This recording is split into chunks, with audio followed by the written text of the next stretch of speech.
ये कहानी 3 दोस्तों की है, अभय, अर्जुन और मनोज। ये तीनों ही दोस्त एक ही अनाथ आश्रम में पले बढ़े।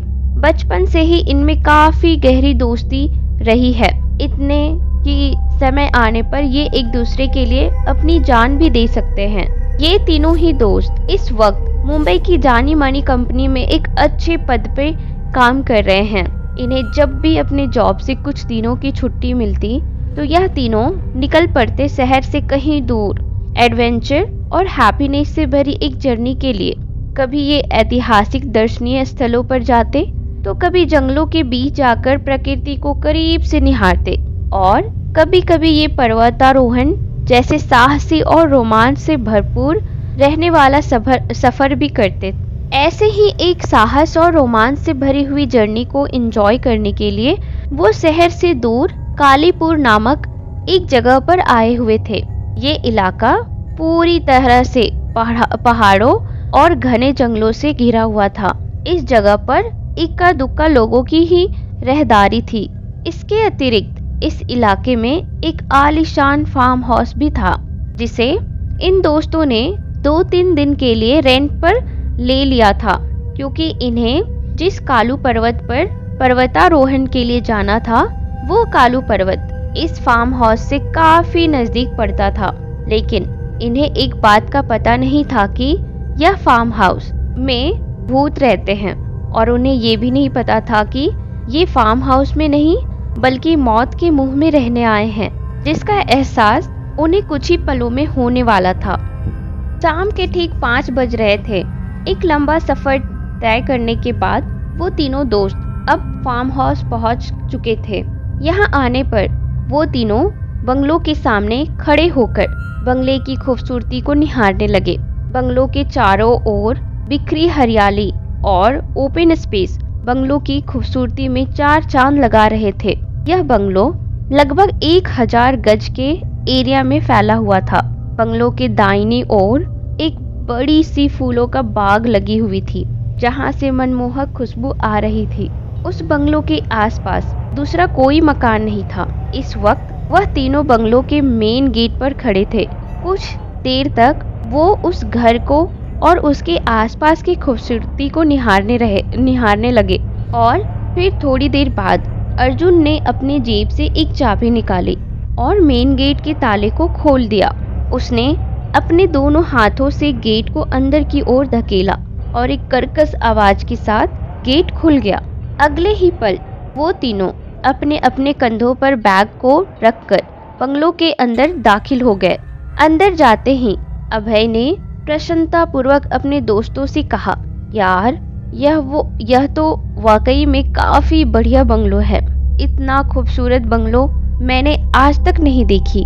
लेकिन एक बात मेरे समझ में नहीं आ रही है, वो स्टेट एजेंट अन्ना इतनी खूबसूरत जगह पर आने से मना क्यों कर रहा था? अभय ने अर्जुन की ओर देखकर उससे पूछा। अर्जुन, अरे हाँ, वो बात बताना तो मैं भूल ही गया। मैं तुम लोगों को बताता हूँ। अन्ना ने बड़ी ही रोचक कहानी सुनाई इस बंगलों की। अभय और मनोज अर्जुन के पास आए और मनोज ने अपने कंधे पर के बैग को संभालते हुए अर्जुन की तरफ देखकर उससे पूछा, मनोज, अच्छा हमें भी तो सुनाओ वो कहानी। अर्जुन ने अपने कंधों पर अपने बैग सही किया और घर के दरवाजे की तरफ चलते हुए उन दोनों को कहानी सुनाने लगा। अर्जुन बोला, कई सालों पहले इसी जगह पर एक सिद्ध तांत्रिक की झोपड़ी हुआ करती थी। वो तांत्रिक बड़ा ही नेक दिल था। वह हमेशा लोगों की मदद किया करता था। भूत प्रेत बाधा हो या फिर कोई और समस्या हो, वो चुटकियों में लोगों की सारी प्रॉब्लम सुलझा देता। इसीलिए लोग भी उन्हें बहुत मानते थे। कुछ सालों बाद उनकी एक हादसे में अचानक रहस्यमयी तरीके से मौत हो गई। लोगों को इस बात का जब पता चला तो सब वहां इकट्ठे हो गए, लेकिन किसी को भी उनकी मौत का असली कारण पता नहीं चला। उन्होंने गांव वालों की बहुत मदद की थी, इसलिए गांव वालों ने भी उन्हें अपना समझकर पूरी विधि पूर्वक उनका अंतिम संस्कार उसी जगह पर कर दिया जहां वो रहते थे। तांत्रिक के गुजर जाने के कुछ ही महीनों बाद से इस जगह पर विचित्र घटनाओं का सिलसिला शुरू हुआ। मनोज, कैसा सिलसिला?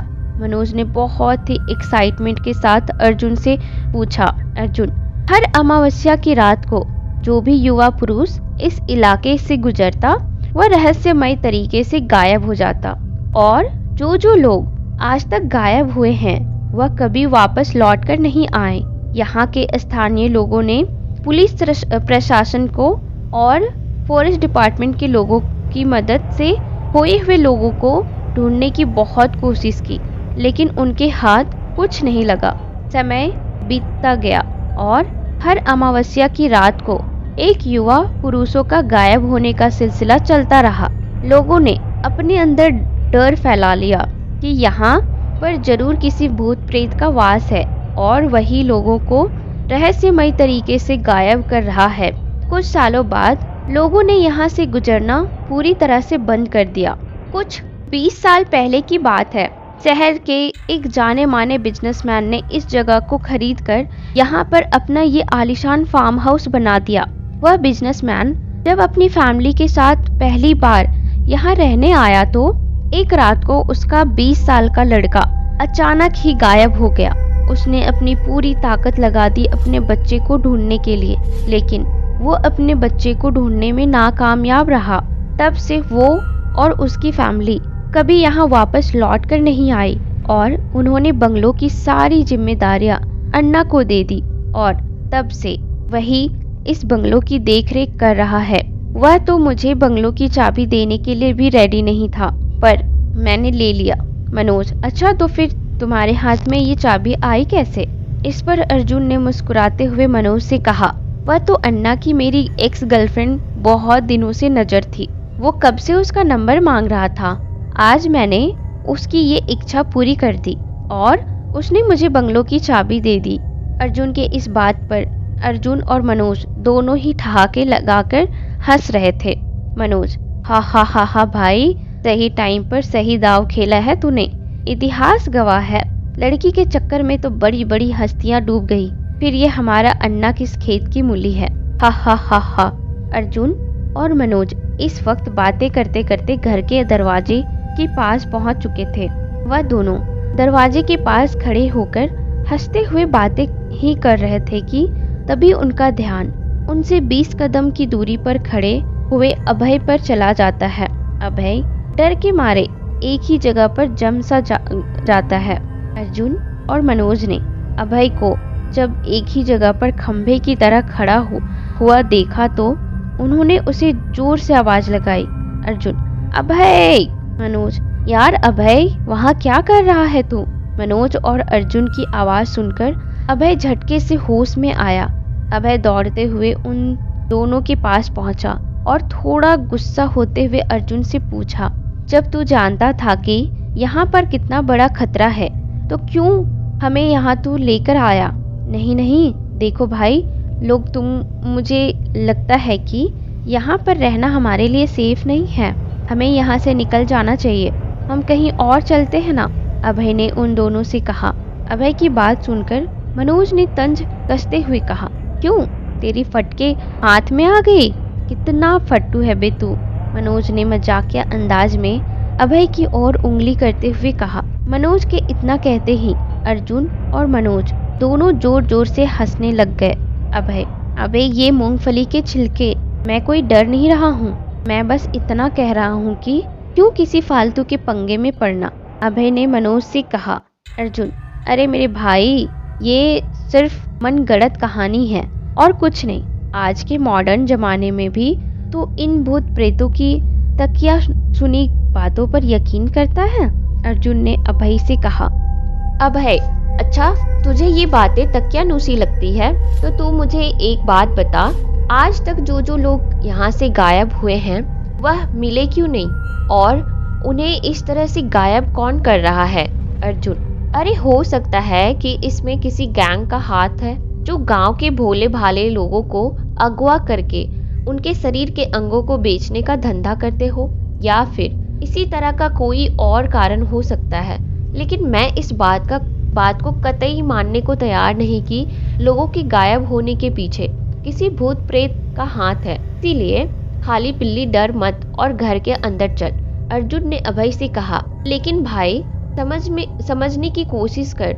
आज अमावस है और मैं बस इतना ही कह रहा हूँ कि अभय की बात को बीच में ही रोकते हुए अर्जुन उससे बोला, बस अभी बहुत हो गई तेरी नौटंकी, फालतू का नाटक किए जा रहा है तू। मुझे अगर पता होता ना तो इतना डरपोक है तो मैं तुझे ये कहानी कभी नहीं सुनाता।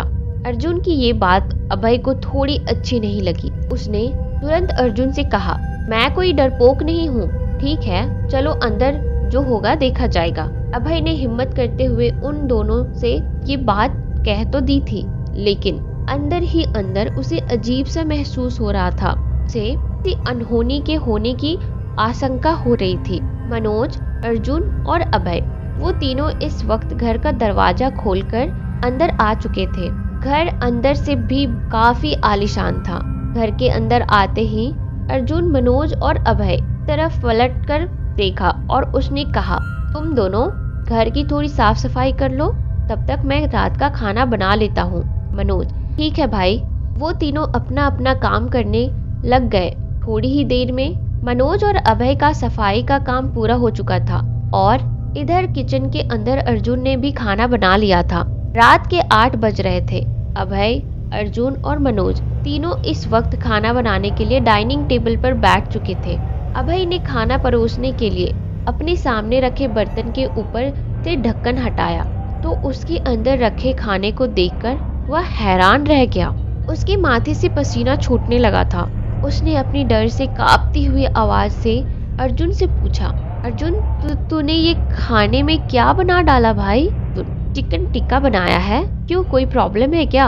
अर्जुन ने सहजता से उसकी तरफ देखकर उसे जवाब दिया, अभय प्रॉब्लम नहीं, बहुत बड़ी प्रॉब्लम है। एक तो आज अमावस्या है, ऊपर से तूने ये नॉनवेज खाना बना डाला। अभय ने डरते हुए अर्जुन से कहा। अर्जुन, हाँ तो उसमें दिक्कत वाली कौन सी बात हो गई? और ऐसा भी क्या हो जाएगा नॉनवेज खाने से जो तू इतना डर रहा है? अर्जुन की इस बात पर अभय ने एक लंबी सांस छोड़ी और अर्जुन से कहा, अभय देख भाई, ऐसा है कि मैंने कहीं पर पढ़ा था और ये बात मैंने कई बार बड़े बुजुर्गों से भी सुनी है कि जिस जगह पर नेगेटिव एनर्जीज होती हैं वहां पर नॉनवेज नहीं खाने चाहिए, क्योंकि ऐसा करने पर वहां की जो बुरी शक्तियां होती है वो आक्रामक हो जाती है और वो मनुष्यों को हानि पहुंचाती है और कभी कभी तो वो इसकी खुशबू से वह उस दिशा में खींची चली आती है। इसीलिए मैं कह रहा था कि आज के दिन हमें ये नॉनवेज नहीं खाना चाहिए। अभय की बात पूरी होने पर अर्जुन अभय की तरफ देखते हुए उससे सवालिया अंदाज से पूछता है, नेगेटिव एनर्जीज यानी भूत प्रेत? अभय, हाँ। अर्जुन, नॉनवेज खाने की वजह से? अभय, हाँ। अर्जुन, यहाँ चले आएंगे वो? अभय, हाँ। अर्जुन, पागल है तू? अभय, हाँ। अभय के हाँ कहते ही अर्जुन और मनोज ठहाके लगाकर हंसने लगते हैं। अर्जुन, किस गधे ने तेरा नाम अभय रखा था बे? जब देखो तब बस तू डरता ही रहता है। अबे अपनी नहीं तो कम से कम अपने नाम की तो इज्जत रख। अभय, भाई मैं कोई मजाक नहीं कर रहा हूँ, जो बोल रहा हूँ वो सच है, तुम लोग मेरी बात सुनो। अभय की पूरी बात हुई ही नहीं थी कि तभी बीच में अर्जुन ने उसकी बात काटते हुए उससे कहा, नहीं सुननी तेरी बात हमें, अब चुपचाप खाना खा और हमें भी खाने दे। अर्जुन की इस बात पर अभय ने एक लंबी सांस छोड़ी और नीचे देखते हुए धीमी सी आवाज में खुद से बड़बड़ाया, सही ही कहा है किसी ने, भैंस के आगे बीन बजाने से कोई फायदा नहीं। अर्जुन, क्या बोला तूने? अभय की बात सुनते ही अर्जुन ने थोड़ा गुस्सा होते हुए अभय से पूछा। अभय, नहीं, मेरे कहने का मतलब था कि यार मनोज वो राइस बाउल देना यार, इधर भूख लगी है यार कब से। बात को बदलते हुए अभय ने मनोज से कहा। इसी तरह हंसी मजाक करते हुए उन तीनों ने अपना खाना खा लिए। खाना खत्म करके वह जैसे ही अपनी जगह से खड़े हुए कि तभी अचानक कमरे की लाइट चली जाती है। लाइट के यूं अचानक जाने से अभय थोड़ा सा घबरा जाता है और अपनी कांपती हुई आवाज में अपने दोस्तों से पूछता है, यार ये अचानक लाइट क्यों चला गया? मनोज, कुछ नहीं यार, ये पहाड़ी एरिया है ना, तो यहाँ पर लाइट का यूं अचानक जाना नॉर्मल बात है। खैर ये सब जाने दो और जल्दी से सो जाओ। हमें कल सुबह जल्दी उठकर सफर पर भी निकलना है, इसलिए ज्यादा सोचो मत। अर्जुन तू एक काम कर, इस टेबल को साफ कर ले, तब तक मैं खाने की प्लेट्स को बाहर फेंक कर आता हूँ। और अभय तू बेडरूम में जा और जाकर चादर लेकर आ। आज रात हम यहीं हॉल में ही सोएंगे, ठीक है? अर्जुन ठीक है भाई, चलो फिर अपना काम में लग जाओ। अगले ही पल वह तीनों अपने अपने काम में लग जाते हैं। अर्जुन एक कपड़े से टेबल को साफ कर रहा होता है तो दूसरी ओर अभय चद्दर लाने के लिए बेडरूम के अंदर चला जाता है और इधर मनोज की प्लेट्स को अपने हाथ में पकड़े उसे कूड़ेदान में फेंकने के लिए घर के बाहर आ जाता है। मनोज इस वक्त घर के आंगन में खड़ा था। अमावस की रात होने की वजह घर के चारों ओर घना अंधेरा छाया हुआ था। मनोज को आगे कुछ भी दिखाई नहीं दे रहा था। तभी मनोज ने अपने मोबाइल की टॉर्च ऑन की और उसे अपने ऊपर की जेब में रख लिया। टॉर्च के उजाले के सहारे वह सावधानी से कूड़ेदान की ओर आगे बढ़ने लगा। मनोज के थोड़ा आगे जाते ही अचानक से उसके आसपास का माहौल बड़ा ही भयानक लगने लगा। चारों तरफ एक अजीब सा धुआं फैलने लगा। उस धुएं को चीरता हुआ मनोज धीरे धीरे आगे बढ़ रहा था।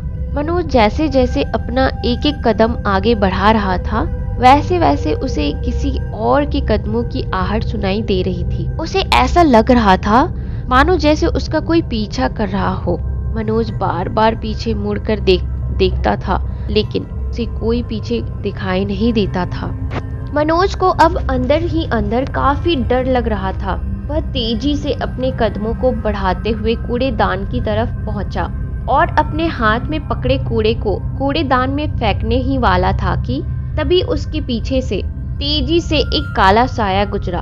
डर के मारे उसके पूरे शरीर में सीरम सी दौड़ गई।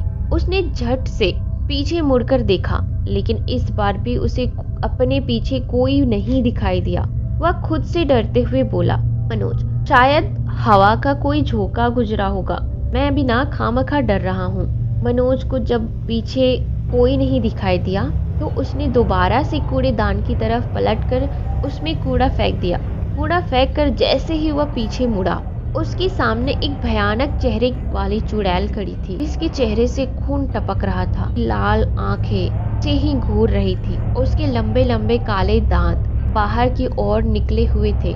उस चुड़ैल का ये डरावना चेहरा देखकर मनोज जोर से चीखा, आ! अर्जुन जो अब तक घर के अंदर कपड़े से टेबल को साफ कर रहा था, मनोज की ये अचानक आती चीख को सुनकर वो डर जाता है। अर्जुन ये तो मनोज की आवाज है, इसे क्या हो गया? अर्जुन ने कपड़े को वहीं फेंक दिया और तेजी से बाहर की ओर दौड़ लगाई और मनोज को आवाज लगाते हुए यहाँ वहाँ ढूंढने लगा।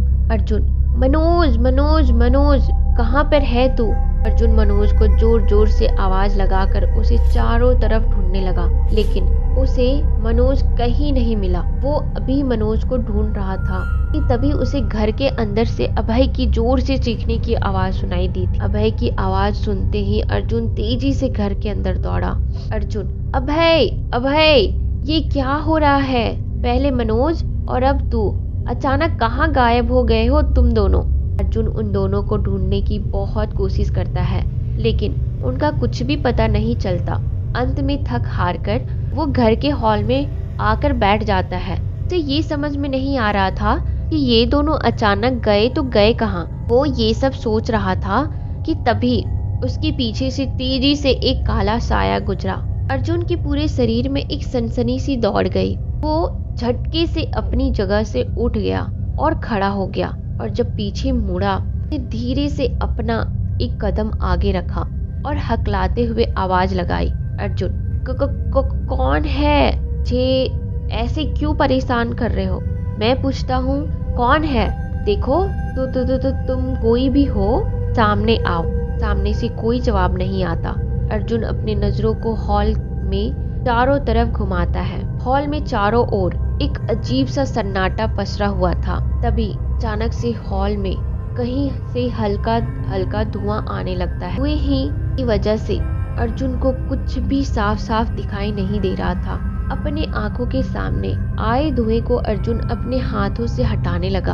अर्जुन ने मोबाइल के टॉर्च की रोशनी की मदद से अपने आसपास देखने की कोशिश की, लेकिन उसे अपने आसपास कोई नहीं दिखा। तभी चारों ओर एक जोरदार शैतानी हंसी गूंज उठा।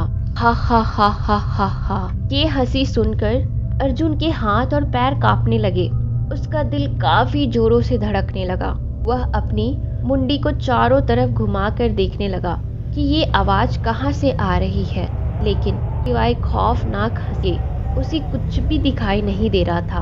अर्जुन आवाज को सुनते हुए यहाँ वहाँ देख ही रहा था कि तभी वह चुड़ैल अपना डरावना चेहरा लिए अर्जुन के सामने आ जाती है। कि भयानक चेहरे को देखकर अर्जुन डर के मारे जोर से चीखता है और धड़ाम से पीछे की ओर जमीन पर गिर जाता है।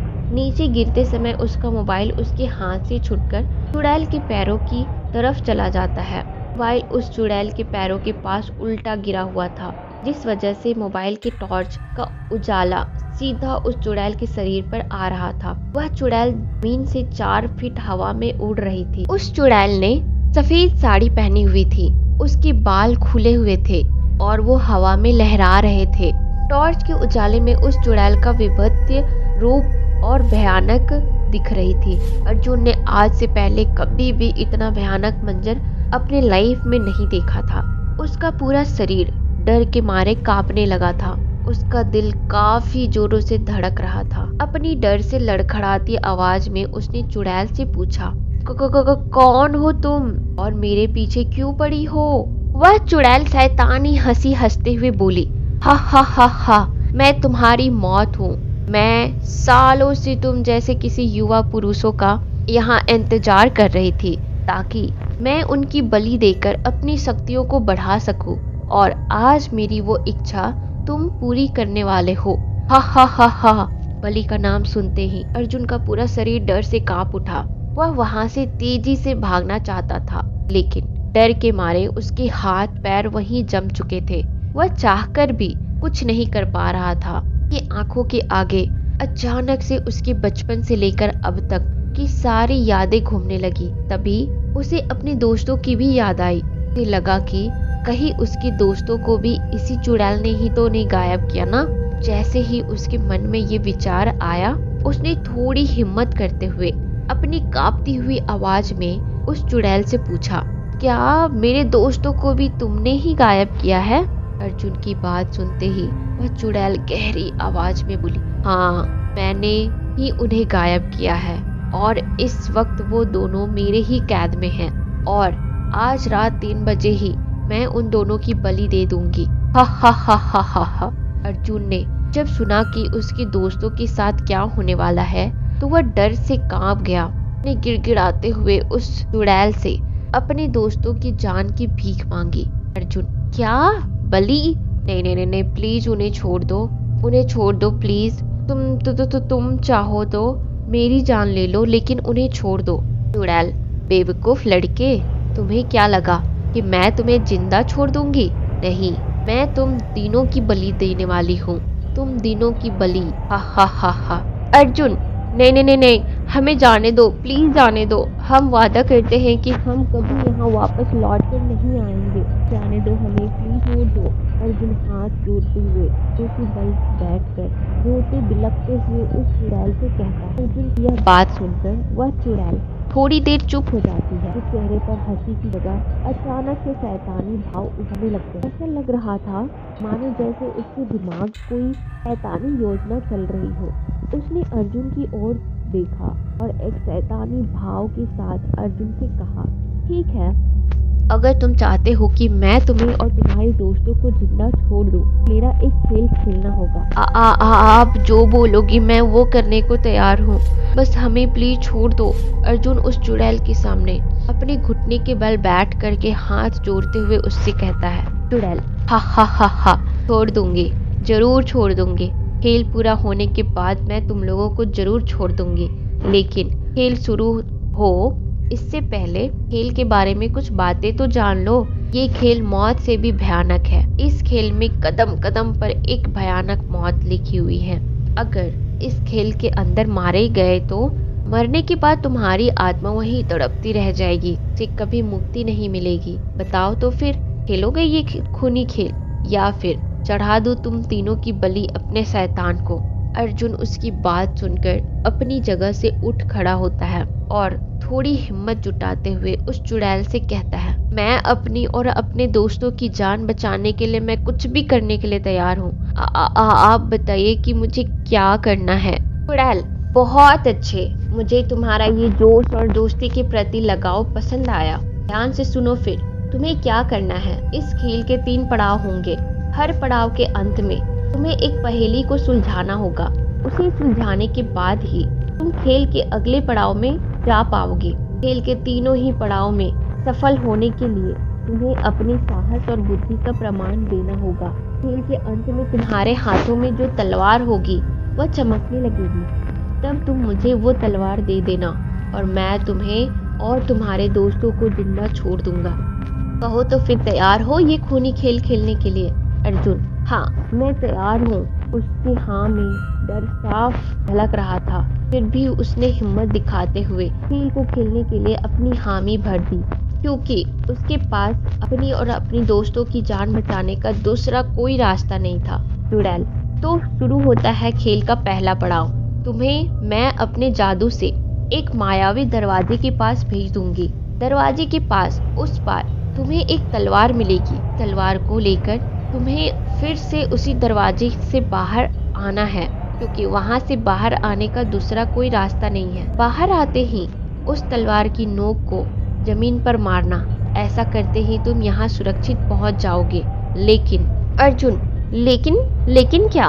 अर्जुन ने डरते हुए उस चुड़ैल से पूछा। चुड़ैल, तलवार को उस कमरे से बाहर ले आना इतना आसान नहीं। जैसे ही तुम उस तलवार को हाथ लगाओगे, उस मायावी कमरे का दरवाजा बंद हो जाएगा और वहाँ एक आदमखोर नर भेड़िया आ जाएगा। अगर उस नर भेड़िए ने तुम्हें पकड़ लिया तो वह तुम्हारी हड्डी तक चबा जाएगा। तुम्हें खुद को उससे बचाना होगा जब तक कि दरवाजा पुनः अपने आप ना खुल जाए। चुड़ैल की यह बात सुनकर अर्जुन के पूरे शरीर में डर की एक लहर सी दौड़ने लगी। वह मन ही मन सोचने लगता है, हे भगवान, ये चुड़ैल क्या कम थी जो अभी इस नर भेड़िए से सामना करना है मुझे। आखिर चाहते क्या हो। अब इन बातों के लिए काफी देर हो चुकी है। अर्जुन, अब तू पीछे नहीं हट सकता और क्या पता तू शायद इस खेल में जीत जाए, ने खुद से बातें करते हुए कहा।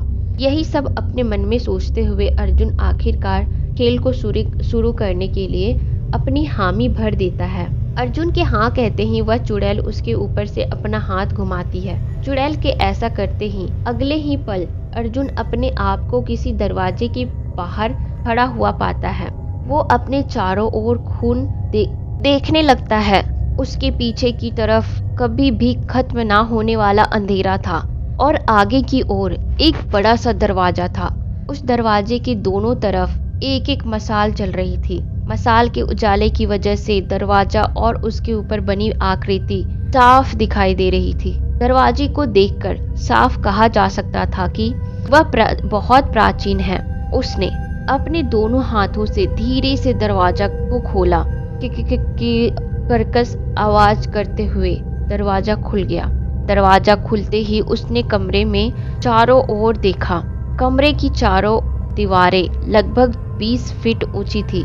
मायावी कमरा लगभग 50 फीट लंबा और 20 फीट चौड़ा था।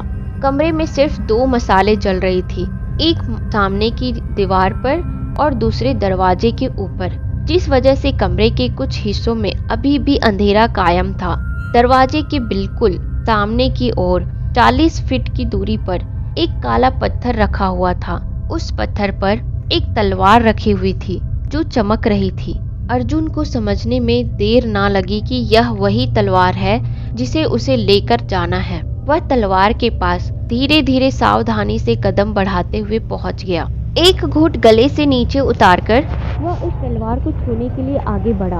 अपने कांपते हुए हाथों से उसने तलवार को छुआ ही था कि तभी धड़ की आवाज के साथ मायावी कमरे का दरवाजा बंद हो जाता है। आवाज सुनते ही वह झटक से पीछे मुड़ा। दरवाजे को बंद हुआ देख वह डर के मारे पसीने से तत्तर-बत्तर हो गया। अर्जुन ने मुंह पर आए पसीने को अपने दोनों हाथों से पोंछा और फिर वह तलवार की ओर पलटा। अर्जुन तलवार को अपने हाथ में पकड़ने ही वाला था कि तभी एक भयानक चेहरा उसके चेहरे के सामने आ गया। अर्जुन तेजी से पीछे की ओर लुढ़कर नीचे गिर गया। अर्जुन ने खुद को किसी तरह संभाला और सामने की ओर नजर उठाकर देखा तो पत्थर के पीछे से धीरे धीरे गुर्राते हुए एक नर भेड़िया बाहर निकलकर आ रहा था। उसके चेहरे पर, हाथों पर, पैरों पर, के पूरे शरीर पर बाल थे। उसकी आंखें खून की तरह लाल थी कि मुंह से 2 दांत बाहर की ओर निकले हुए थे जिनसे लाल टपक रही थी। उसके हाथ और पैरों के नाखून किसी इंसान के उंगले इतने बड़े थे। अगले ही पल वह अपने 4 पैरों से 2 पैरों पर खड़ा हो गया। 4 फीट ऊंचा और 3 फीट चौड़ा भयंकर उसका शरीर था। अपने मुंडी को ऊपर करते हुए उसने एक जोर की दहाड़ लगाई। आओ आओ आओ ने ऐसा दहाड़ मारी मानो जैसे इतना बढ़िया खाने के लिए वह ऊपर वाले को शुक्रिया अदा कर रहा हो। उसकी ये जोरदार दहाड़ सुनकर अर्जुन की तो जैसे रूह कांप उठी। वह अंदर से इतना सहम चुका था कि उसे उठकर खड़े होने की हिम्मत नहीं हो पा रही थी। उस नर भेड़िए ने अपनी दहाड़ को विराम देते हुए जैसे ही अर्जुन की तरफ मुड़कर देखा, अर्जुन तेजी से अपने हाथों और पैरों की मदद से पीछे की ओर खिसकता चला गया। वह नर भेड़िया जैसे जैसे अर्जुन की तरफ अपने कदम बढ़ा रहा था, वैसे वैसे अर्जुन पीछे की ओर खिसकता हुआ जा रहा था। पीछे खिसकते खिसकते वह अब दरवाजे के पास पहुंच चुका था। वह तेजी से उठा और अपनी पूरी ताकत से दरवाजे को खोलने की कोशिश करने लगा। अर्जुन, खुल जा, क्यों नहीं खुल रहा है? हे भगवान, प्लीज मुझे बचाइए, मुझे ऐसी मौत नहीं चाहिए, अर्जुन डरते रोते हुए कहता है। अर्जुन दरवाजा खोलने की कोशिश कर ही रहा था कि तभी वह नर भेड़िया तेजी से उसके ऊपर छलांग लगा देता है। उस नर भेड़िए के मुंह और हाथों के पंजों के बीच अर्जुन आने ही वाला था कि तभी वह साइड में जंप करके खुद को उससे बचा लेता है। अपना वार खाली जाता देख नर भेड़िया गुस्से में आ जाता है और गुस्से से गुर्राते हुए अर्जुन की तरफ देखता है। तभी यहाँ वहाँ देखते हुए अर्जुन की नजर पत्थर पर रखी तलवार पर चली जाती है।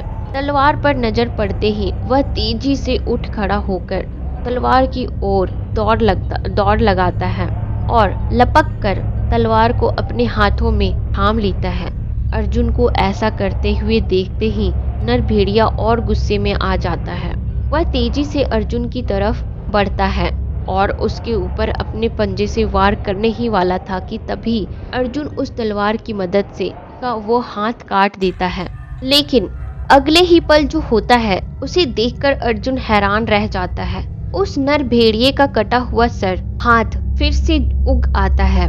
यह देखकर हैरानी से अर्जुन का मुंह खुला का खुला रह जाता है। अर्जुन, ये क्या? तलवार का वार तो इस पर कोई असर ही नहीं हो रहा।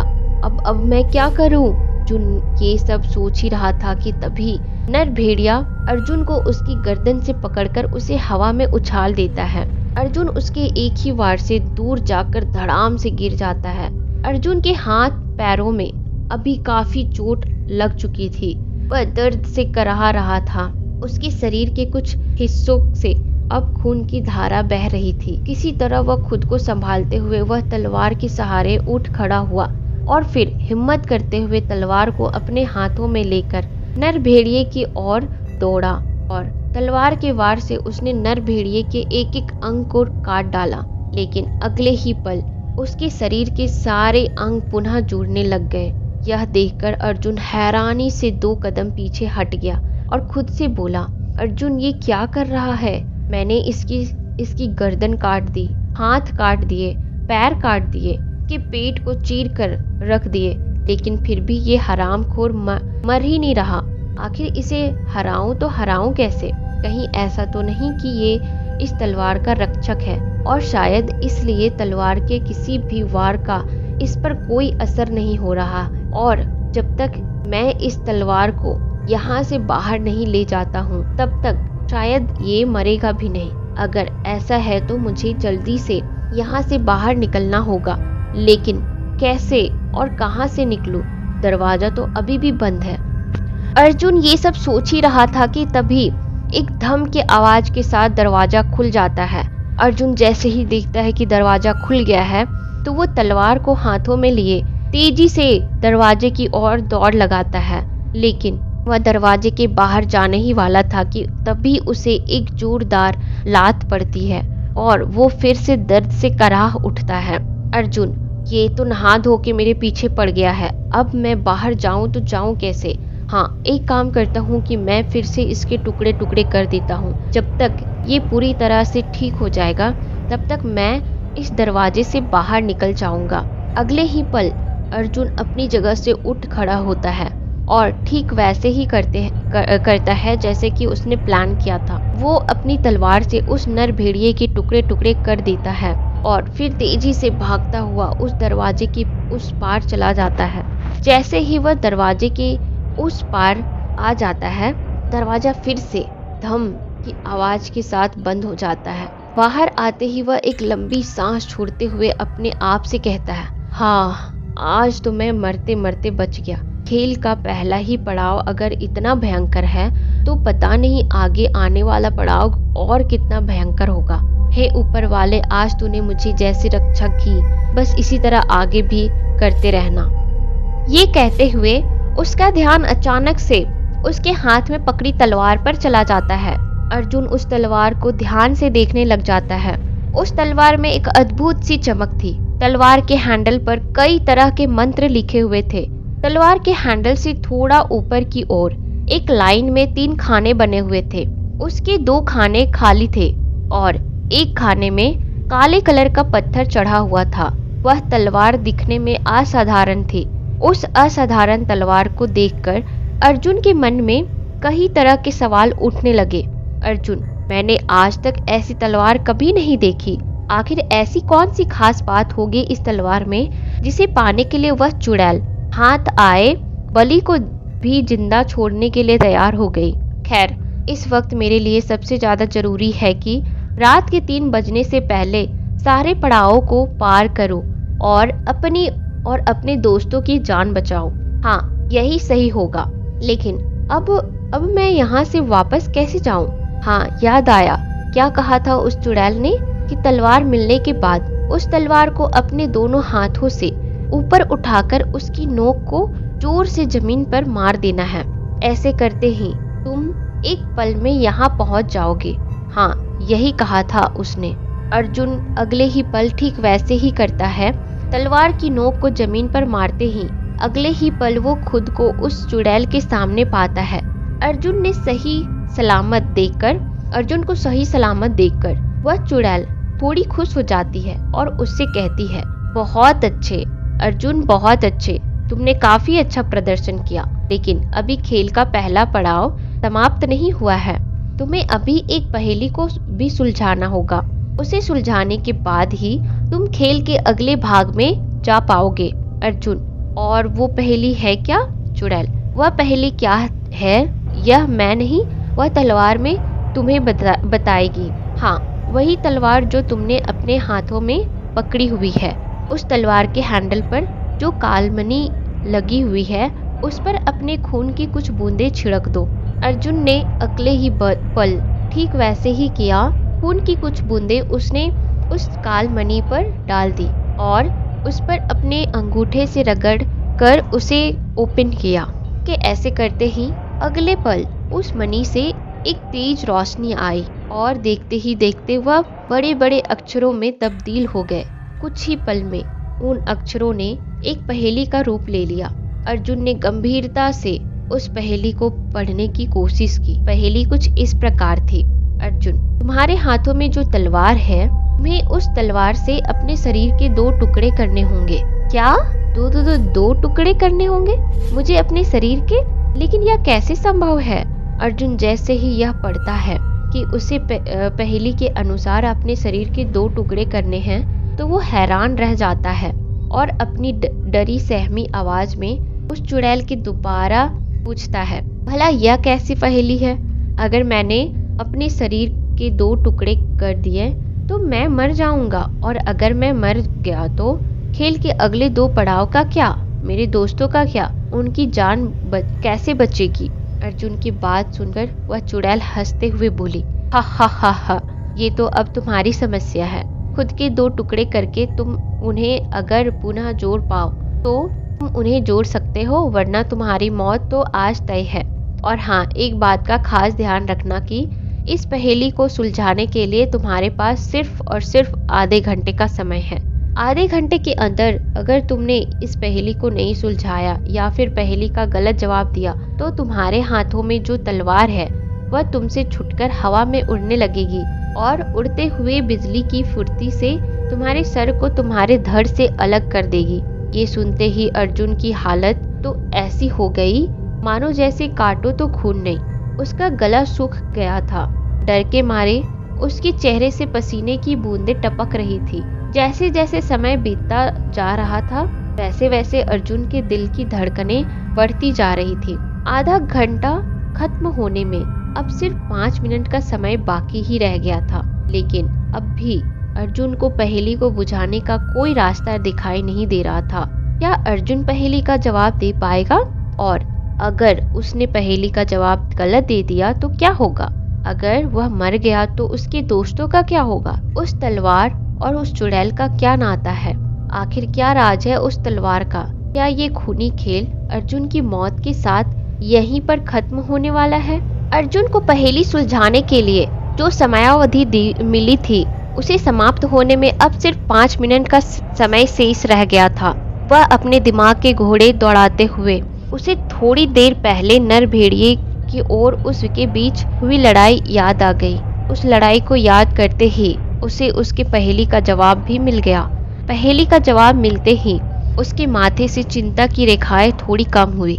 अगले ही पल अर्जुन ने अपनी आवाज में थोड़ी हिम्मत लाते हुए अपने सामने खड़ी हुई उस चुड़ैल से कहा, ठीक है, मैं तैयार हूँ पहेली का जवाब देने के लिए। इस पर वह चुड़ैल अर्जुन की तरफ देखकर हंसते हुए उससे बोली, हा हा हा हा, जवाब देने से पहले एक बात का खास ध्यान रखना। अगर तुमने पहेली का जवाब गलत दे दिया तो तुम्हें उस तलवार के वार से कोई नहीं बचा सकता, खुद मैं भी नहीं। कहो तो फिर क्या है इस पहेली का जवाब? अर्जुन ने एक घुट गले से चींचे उतारा और हिम्मत करते हुए तलवार को अपने एक हाथ में थाम कर उसे ऊपर उठा लिया। तलवार की धार नोक अब अर्जुन की गर्दन के बिल्कुल सामने थी। अर्जुन के हाथ कांप रहे थे। वो मन ही मन ये सोचकर डर रहा था कि अगर मैंने पहेली का जवाब गलत दे दिया तो उसकी जान के साथ साथ उसके दोस्तों की जान भी चली जाएगी और इसका जिम्मेदार कहीं ना कहीं वो खुद होगा। अगले ही पल उसका ध्यान समय सीमा पर चला गया। अब केवल 2 मिनट का समय शेष रह गया था। उसने एक लंबी सांस भरी और तलवार को जोर से अपनी गर्दन की तरफ बढ़ाया और अगले ही पल अर्जुन के सर के कुछ बाल कटकर उसके हाथ में आ गए। उसने अपनी आंखें बंद की और अपने दोनों हाथ उस चुड़ैल की तरफ कर दिए। कुछ देर तक कमरे में एक गहरा सन्नाटा बना हुआ था। कुछ सेकंड बाद अर्जुन ने अपनी आंखें धीरे से खोली तो देखा कि वो जिंदा था। उसने अपने पूरे शरीर को अपने हाथों से स्पर्श करके देखा। उसने अपने मन की तसल्ली के लिए खुद को जोरदार थप्पड़ मारा। उसके मुंह से आह निकल गया। अर्जुन ये जानकर बहुत खुश था कि वो सच में जिंदा है। अर्जुन को अपने आप पर बिल्कुल यकीन नहीं हो पा रहा था कि उसने पहेली को हल कर लिया। अगले ही पल उसने आत्मविश्वास के साथ उस चुड़ैल की तरफ देखा और उसे कहा, यह लो, यह तेरा पहेली का जवाब। अर्जुन का जवाब सुनने के बाद वह चुड़ैल पहले तो अर्जुन के हाथ में जो तलवार थी उसे गौर से देखने लग गई। उस तलवार में किसी तरह की कोई हलचल नहीं हो रही थी। यह देखकर चुड़ैल मन ही मन बहुत खुश हुई और अगले ही पल उसने अर्जुन की तरफ देखा और उससे गंभीर स्वर में पूछा, अपने जवाब को विस्तार पूर्वक बताओ। भला यह बाल इस पहेली का जवाब कैसे हो सकते हैं? अर्जुन ये सुनकर अवाक रह गया। उसे तो लग रहा था कि चुड़ैल को इस पहेली का जवाब पता होगा, लेकिन वो तो जवाब का स्पष्टीकरण चाहती थी। इसका मतलब ये हुआ कि इसे इस पहेली का जवाब के बारे में कुछ नहीं पता। लेकिन ऐसा क्यों? अर्जुन के मन में काफी सारे सवाल उठ रहे थे। वह चुड़ैल से पूछना चाहता था कि लेकिन अगले ही पल उसका ध्यान समय सीमा पर चला गया। 3 बजने में अब सिर्फ 3 घंटे का समय शेष रह गया था और उसे अब भी 2 पड़ावों को पार करना था।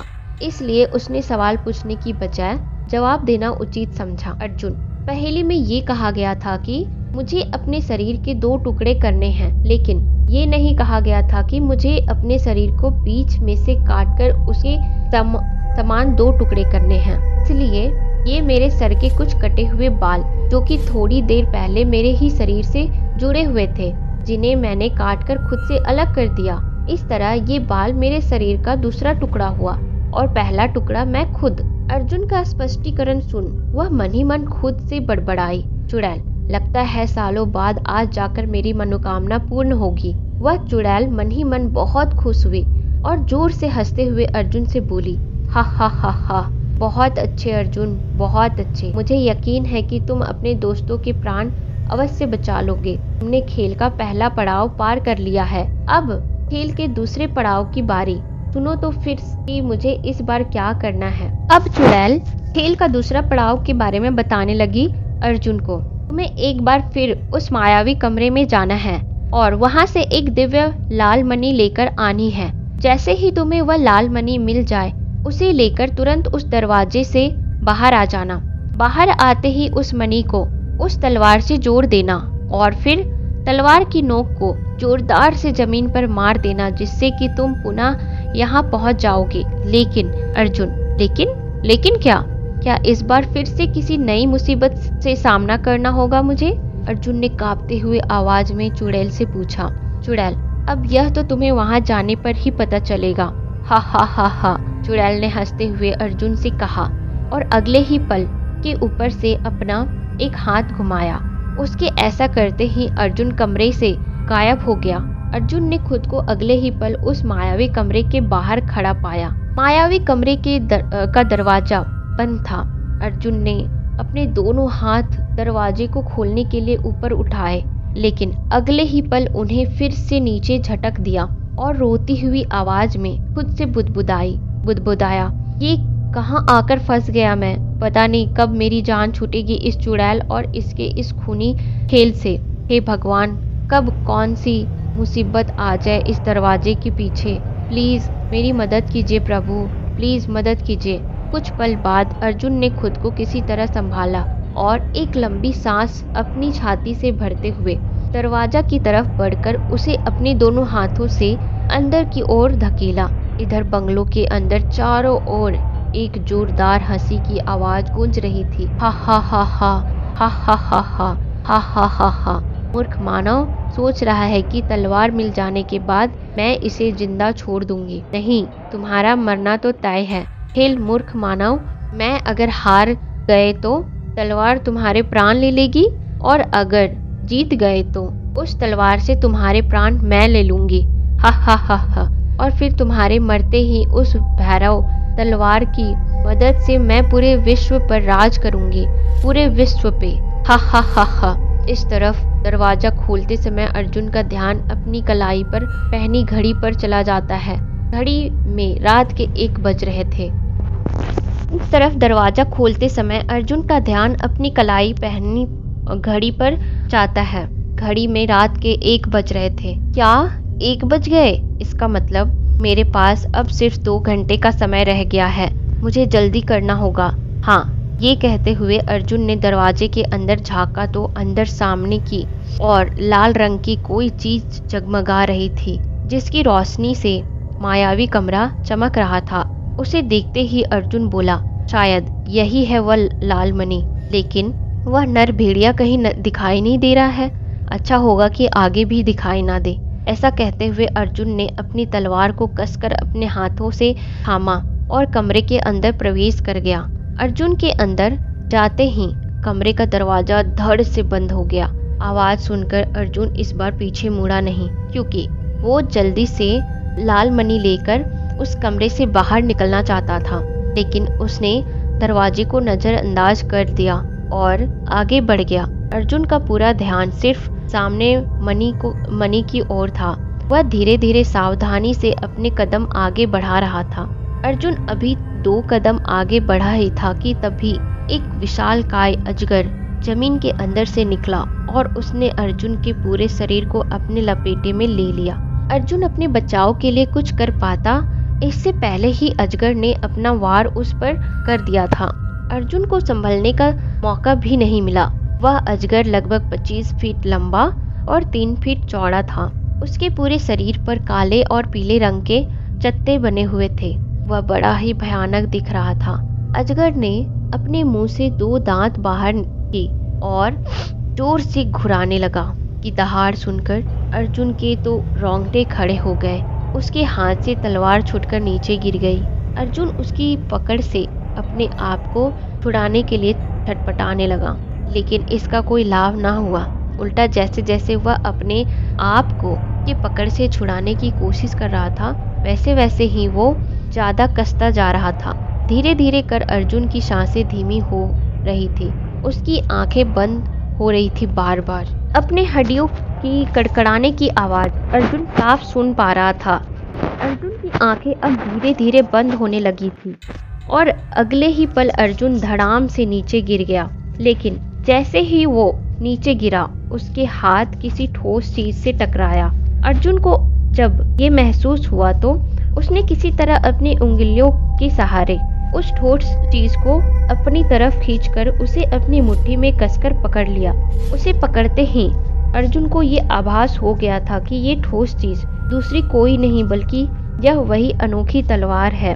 अगले ही पल अर्जुन ने अपने पूरे शरीर को बची कुची ताकत से उठाया और मुट्ठी में इकट्ठा कर तलवार को अपनी पूरी ताकत से अजगर पे वार किया। फिर अजगर दर्द से करा उठा। अजगर ने अपनी पकड़ अर्जुन पर से ढीली कर दी और अर्जुन को अपने दीवार की तरह फेंक दिया। अर्जुन पीछे दीवार से टकरा कर नीचे गिर गया। अर्जुन को काफी गहरी चोट आई। उसके हड्डियों में काफी तेज दर्द होने लगा। उसके मुंह से खून निकलने लगा। उसके शरीर का अंग अंग दर्द से कराह रहा था। दर्द से कराहते हुए अर्जुन ने खुद से कहा, तो मेरी हड्डियों तक को मरोड़ कर रख हो रहा है। ये फिर से मेरा बढ़ रहा होगा, लेकिन ये मुझे तमाम करना पड़ा। आपसे यह कैसे अपनी जगह से है और अपनी तलवार को कर हाथों है। सामने की ओर से मैं घुराते हुए अर्जुन चला आ रहा था और कि वह अर्जुन पर अपना कोई वार करता। अर्जुन ने फुर्ती दिखाते हुए तलवार के एक के बाद एक वार अजगर पे करने लगे। अजगर को बचने का कोई मौका नहीं दे रहा था अर्जुन, लिए वो तब तक पे वार करता गया जब तक कि वह विशालकाय अजगर टुकड़ों टुकड़ों में ना बट गया। थोड़ी देर बाद विशालकाय अजगर कई सारे टुकड़ों में बट गया और राख बनकर कहीं हवा में गायब हो गया। ये देखकर अर्जुन ने राहत की सांस ली और लड़खड़ाते कदमों से संभलते हुए वह पीछे दीवार के पास जाकर अपनी पीठ टिकाकर नीचे बैठ गया। अर्जुन काफी लंबी लंबी सांसें ले रहा था। अपनी गर्दन को नीचे झुकाकर वह जोर जोर से आहें भर रहा था। कुछ पल तक अर्जुन की स्थिति ऐसे ही बनी रही। थोड़ी देर बाद अर्जुन ने अपने आप को संभाला और सामने देखा तो वो हैरान रह गया। अर्जुन जल्दी से अपनी जगह से खड़ा हुआ और सामने की ओर देखने लगा। अर्जुन, अब ये क्या बला है? सामने का नजारा देखते हुए अर्जुन ने खुद से कहा। सामने के नजारे को देखकर अर्जुन अपना सिर खुजाने लगता है। वह समझने की कोशिश कर रहा था कि आखिर ये सब क्या है। इस वक्त अर्जुन जिस जगह पर खड़ा था वहां से ठीक 2 कदम आगे की ओर नीचे जमीन पर अलग अलग तरीके की आकृतियां बनी हुई थी। अर्जुन ने देखा कि उन आकृतियों में अनगिनत खूंखार जानवरों के चित्र बने हुए थे। अजगर, शेर, चीता, नर भेड़िया जैसे आदमखोर जानवरों के चित्रों से वो पूरी जमीन भरी हुई थी। अर्जुन जिस जगह पर खड़ा था उस जगह से लेकर लाल मणि जिस पत्थर पर रखी हुई थी वहां तक समूचे जमीन पर अलग अलग तरीके से आकृतियां बनी हुई थी। उन आकृतियों को देखते हुए अर्जुन मन ही मन खुद से बुदबुदाया। मैं जब पिछली बार यहाँ आया था तब तो ऐसा यहाँ पर कुछ भी नहीं था, फिर इतनी जल्दी यहाँ पर इतना सब कुछ बदल कैसे गया? यह तो सच में मायावी कमरा है। पल भर में ही सारी चीजें बदल गई और अगर मैं गलत नहीं हूँ तो मुझे लगता है कि इस बार ये आकृतियाँ इस लाल मणि के रक्षक हैं और अगर मैंने किसी भी गलत आकृति पर पैर रख दिया तो वो जानवर जिंदा हो जाएगा और मुझे मार देगा। अपने सामने के नज़ारे को समझ लेने के बाद अर्जुन थोड़ा गुस्सा हो जाता है और खुद से कहता है, तो फिर मैं मनी तक पहुंचूं तो पहुंचूं कैसे? सभी जगहों पर तो इन जानवरों की पेंटिंग्स बनी हुई है, कौन से जानवर पर पैर रखूं? अर्जुन ये सब सोच ही रहा था कि तभी उसका ध्यान जमीन पर लिखे हुए कुछ अक्षरों पर चला जाता है। अर्जुन, ये क्या लिखा हुआ है? अस्म दौजी दलसा और आगे लिखा है नगीत। अब इनका क्या मतलब हो सकता है? अर्जुन अपना सर खुजाते हुए खुद से कहता है। इस वक्त अर्जुन के सामने 3 अक्षर लिखे हुए थे और उन 3 अक्षरों के पीछे 5 फीट अंतर छोड़ 3 अक्षर लिखे हुए थे और फिर उनके बीच 5 फीट अंतर छोड़ और 3 अक्षर लिखे हुए थे। ये अक्षर माला अर्जुन के पैरों के पास से शुरू होकर लाल मणि जिस पत्थर पर रखा हुआ था उस पत्थर तक जा रही थी। अक्षरों को गौर से देखने के बाद अर्जुन समझ गया कि उसे अगर लाल मणि तक पहुंचना है तो उसे इन अक्षरों पर से ही चलकर जाना पड़ेगा और अगर उसने कहीं और से जाने की कोशिश की तो उसका नसीब बार बार उसका साथ नहीं देगा। अर्जुन, अब जो भी करना है सोच समझकर करना है। अगर गलती से भी मैंने कोई गलती की तब तो मेरा मरना तय है। सोच अर्जुन सोच, आखिर कैसे उस मणि तक पहुंचा जाए। 1 मिनट ये अक्षर ध्यान से पढ़ इन्हें अर्जुन, हो ना हो इन्हीं शब्दों में कोई रास्ता छिपा हुआ हो। लेकिन क्या? वो सामने पत्थर पर क्या लिखा है? अर्जुन अभी खुद से बातें ही कर रहा था कि तभी उसका ध्यान सामने पत्थर की ओर चला जाता है। उस पत्थर पर अजीब तरीके से कुछ लिखा हुआ था। अर्जुन उसे ठीक से पकड़ नहीं पा रहा था। लिखावट को पढ़ने के लिए अर्जुन ने अपनी आंखों को किसी जूम मशीन की तरह छोटा कर लिया और पत्थर पर लिखे अक्षरों को पढ़ने की कोशिश करने लगा। अर्जुन, हर किसी की मैं मंजिल, चाहे राजा हो या फिर फकीर। अर्जुन, अब इसका क्या मतलब हो सकता है? ऐसी चीज, ऐसा लक्ष्य जो राजा का भी है और फकीर का भी। ये तो बिल्कुल किसी पहेली की तरह लग रहा है। कहीं ऐसा तो नहीं कि इस पहेली का जवाब इन जमीन पर लिखे हुए इन अक्षरों में से कोई एक है? हाँ, जरूर इन अक्षरों को मिलाकर कोई शब्द बनता होगा और उसी शब्द पर चलकर मैं उस मणि तक पहुंच सकता हूँ। लेकिन वो कौन सा शब्द हो सकता है? अस्मदौजी, भला इस शब्द का क्या मतलब हो सकता है? 1 मिनट, यहाँ लिखा है अस्म, उसके पीछे लिखा है सा और उसके पीछे लिखा है ना। इन 3 अक्षरों को अगर मिलाया जाए तो बनता है अस्मशान। ओह अच्छा, तो ये इस तरह से है। अक्षरों को जोड़कर शब्द बनाना है। और कौन कौन से शब्द बन रहे हैं? दौलत, और तीसरा शब्द बन रहा है जिंदगी, यानी डेथ, मनी, लाइफ। 3 शब्द बन रहे हैं, लेकिन इनमें से सही जवाब कौन हो सकता है? अर्जुन थोड़ी देर तक किसी गहरी सोच में डूबा रहता है और फिर थोड़ी देर बाद वह खुद से कहता है, पत्थर पे जो पहेली लिखी हुई है, हर किसी की मैं मंजिल, चाहे राजा हो या फिर फकीर। यहाँ पर हर किसी का उल्लेख किया गया है, यानी कि हर वो इंसान जिसने इस धरती पर जन्म लिया है, फिर चाहे वो राजा हो या फिर फकीर हो, उनकी अंतिम मंजिल एक ही है और वो मंजिल है अस्मशान। हाँ, शायद यही है वो सही जवाब। यह कहते हुए अर्जुन ने अगले ही पल एक लंबी सांस ली और पहले अक्षर यानी कि अस्म पर अपना पैर रखने के लिए आगे बढ़ा। अर्जुन ने अस्म अक्षर पर अपना एक कदम रख दिया। अक्षर पर अपना कदम रखते ही अर्जुन थोड़ा खुश हो गया, क्योंकि उससे कुछ भी नहीं हुआ।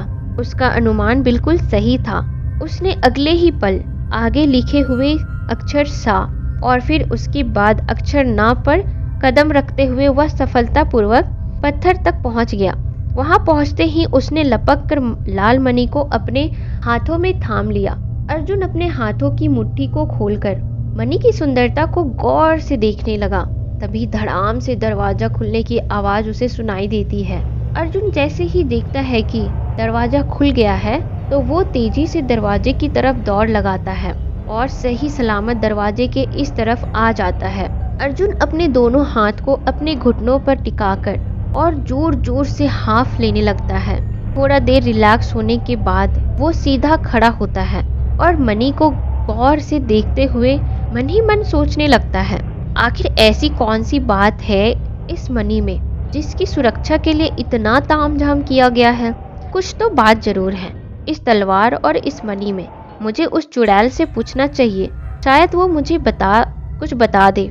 ऐसा कहते हुए अर्जुन ने लाल मनी को तलवार से जोड़ दिया और तलवार को अपने दोनों हाथों से ऊपर उठाकर उसकी नोक को जोर से जमीन पर मार दिया। अगले ही पल अर्जुन चुड़ैल के सामने आ पहुंचा। अर्जुन को यूं अपने सामने सही सलामत देखकर चुड़ैल मन ही मन खुद से बुदबुदाई। चुड़ैल, आश्चर्य, मुझे तो लगा था कि यह इस बार बच नहीं पाएगा, लेकिन ये तो सही सलामत बच गया।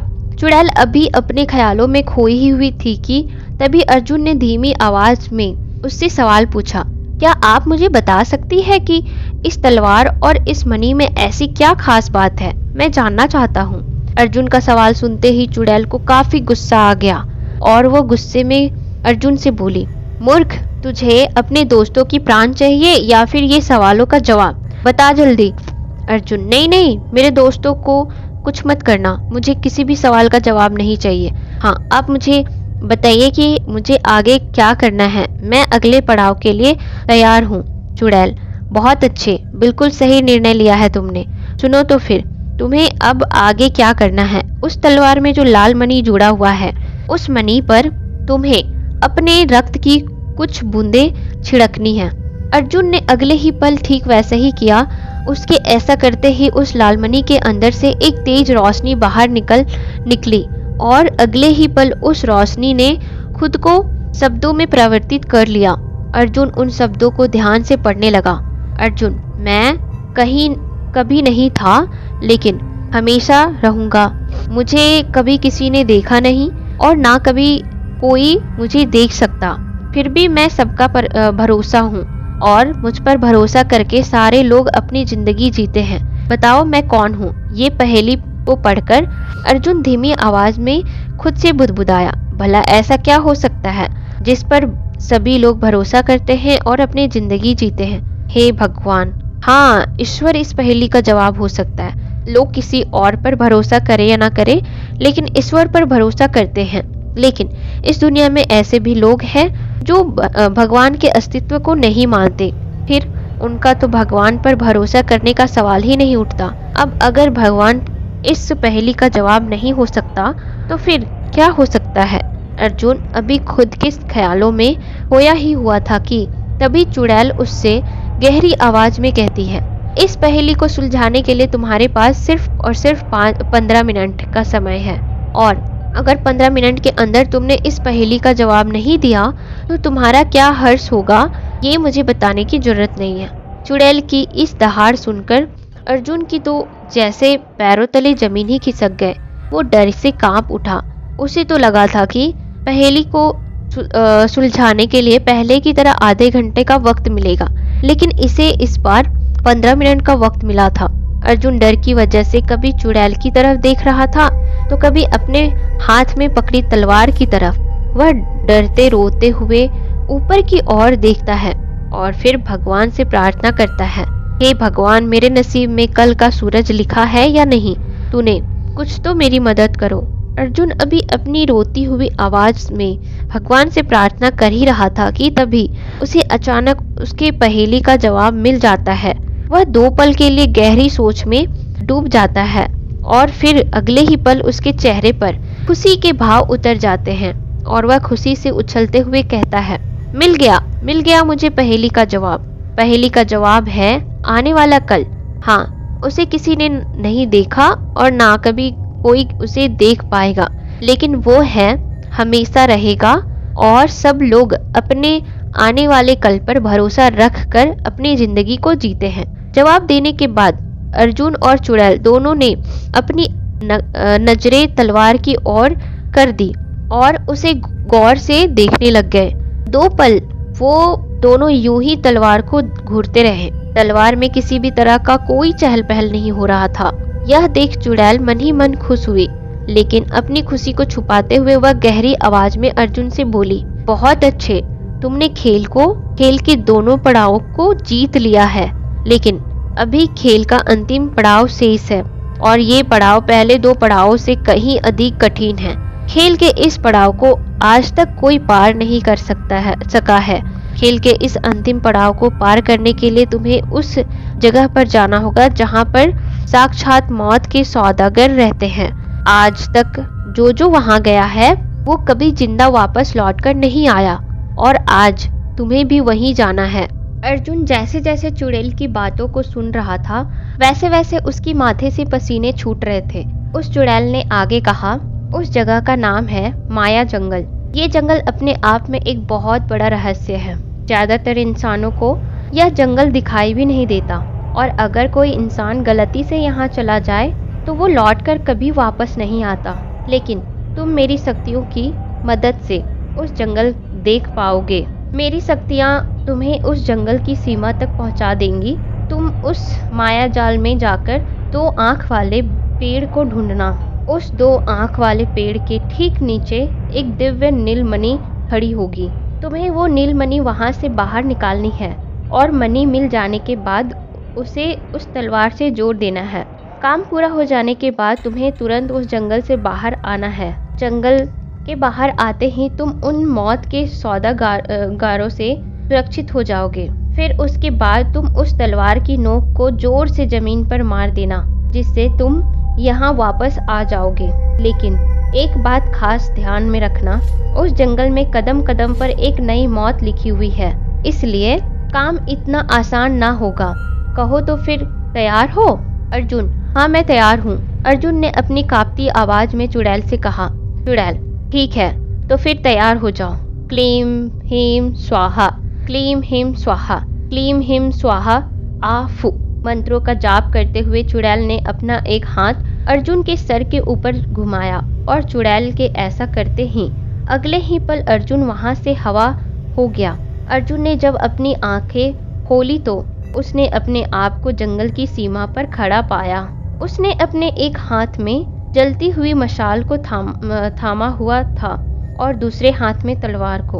अर्जुन समझ गया कि यह मशाल उसे चुड़ैल ने दी ताकि उसे अंधेरे में देखने में कोई दिक्कत ना हो।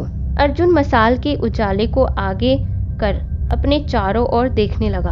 अर्जुन ने जब अपने पीछे पलटकर देखा तो पीछे दूर दूर तक सिर्फ अंधेरा फैला हुआ था और सामने की ओर एक लाइन से बड़े बड़े पेड़ लगे हुए थे। उन पेड़ों को ना तो शुरुआत दिखाई दे रही थी ना ही अंत। अर्जुन ने एक लंबी सांस ली और जंगल के अंदर जाने लगा। जंगल के अंदर चलते हुए अर्जुन अपनी मुंडी को चारों ओर घुमाकर देखने लगा। जंगल में काफी देर से चल रहा था, लेकिन अब तक उसे जंगल में किसी भी पशु, पक्षी या प्राणी की आवाज नहीं सुनाई दे रही थी।